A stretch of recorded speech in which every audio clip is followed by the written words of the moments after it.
হ্যাঁ, তারপর এখন আমরা আবার যাচ্ছি বাস স্টেশনে। আমরা যে ট্রেনটা করে এসেছিলাম অনেক গরম, বাঁচতে পারিনি আমরা। তারপর এখন আবার বাসের টিকিট কাটবো, ট্রেনের টিকিট আমরা ক্যান্সেল করে দিয়েছি। এখন আমরা বাসে টিকিট কাটবো, রাতের বেলা ফিরতে হবে তো দাদা। আমার ওই যে পিছে যে দাদাকে দেখতে পাচ্ছেন, এই যে নাটের গুরু, এই দাদা খালি টাকা লাগায়, টাকা। তো টাকা তো আমার নেই দাদা, আমি এক পোয়া ইলিশ কিনা মানুষ, আমার কাছে কি এত টাকা আছে? এই দেখুন তো, এই ছেলেটাকে চিনতে পারেন কিনা, মোটু।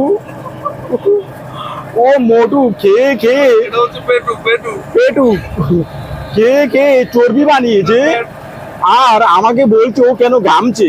আবে তোর এত চর্বি, তুই তো ঘামবি, চর্বির দোকান তুই।